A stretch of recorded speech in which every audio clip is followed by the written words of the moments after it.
We usually think the story's over when the hero dies. But for St. Boniface, his death was really just the beginning of the real fight.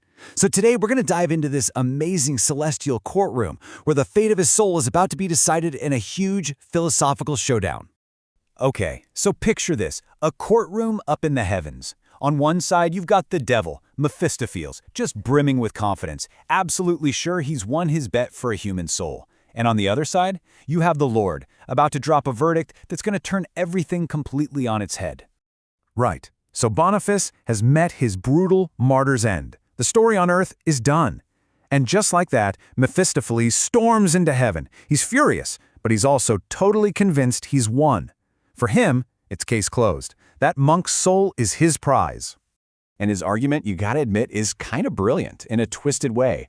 He's basically saying, hey, I was the puppet master here. I pulled every single string to lead Boniface to that glorious end he seemed to want so badly.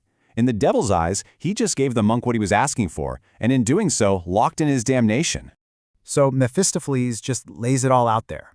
He's bragging about how he twisted this holy mission into a selfish chase for fame. He sees it as proof that even the most devout person can be tempted, using their own best qualities against them. The core of his argument comes down to this one idea: striving. He claims he took Boniface's pure, relentless drive, and he corrupted it. He turned it into a desire for a prize, martyrdom. So that final act wasn't about faith, it was just an endpoint. And for the devil, that is a clear win. He didn't just end the mission, he poisoned its very soul. And he's not just saying he won, he is loving it. He's boasting about planting every seed of conflict, fanning the flames of that pagan anger, and making sure Boniface was met with nothing but violence. In his mind, he wrote this story. He turned the monk's great life's work into his own little masterpiece of damnation. But just when it seems like the devil's got this in the bag, the Lord responds. And with just a few calm words, he offers a completely different take on what just went down. This, right here, is the moment the entire story flips. And here's the heart of the whole conflict. It's a massive disagreement about what Boniface's death actually meant. Where the devil sees a corrupted mission, the Lord sees a mission perfectly fulfilled. One sees a pawn in a game, the other sees the human spirit reaching its absolute peak. Wow. This line just perfectly nails the flaw in the devil's logic, doesn't it? The Lord points out that Mephistopheles was so obsessed with the drama of it all, the blood, the violence, that he completely missed what really mattered, the human will, the choice at the center of the sacrifice. So what the Lord is saying is that this was never about chasing some reward in heaven.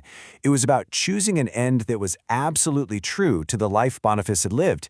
His death wasn't a failure. It was the ultimate, defiant, powerful expression of his mission.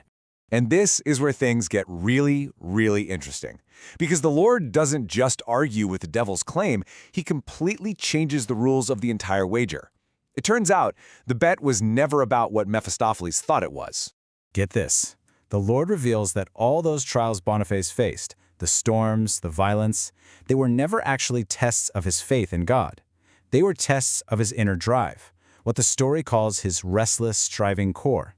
The real question was always, would he keep pushing, forging his own path, no matter what?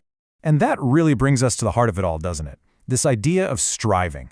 Boniface wasn't looking for a quiet life or some simple reward. He was all about the journey itself, that relentless, authentic drive to make his own meaning, to push forward, even if it meant walking right into the jaws of death. So, in choosing his own end, Boniface did something incredible. He didn't just beat the devil, no. He went beyond his own limitations, his fear, his desire for safety, maybe even the strict rules of his own piety. He transcended everything. And this is the key takeaway, the most important part. He wasn't just a good soldier following orders anymore. He used everything around him, his faith, his will, even the devil's own evil plans, to create himself. He fulfilled his mission not just as a monk, but as a complete human being. And here's the beautiful irony of the whole thing. In his big scheme to trap and corrupt Boniface, Mephistopheles accidentally gave him the very tools he needed to become truly free. The devil's fatal mistake was completely underestimating the human spirit's ability to turn even the darkest junk into a source of liberation. So, what does this all boil down to? Why did the devil lose so completely, so spectacularly? Let's break it down one last time. At the end of the day, Boniface's victory wasn't just about dying for a cause. It was a massive triumph of the human will. He proved that we have the power to rise above any plan that's laid out for us, even God's, and especially the devil's, through our own sheer, unrelenting, self-directed drive. And so, the story leaves us with this incredible question. It goes way beyond a simple tale of good versus evil. It asks us about the true power of our own will, the power not just to follow a path, but to create the very sky above our own heads. What does that mean to you?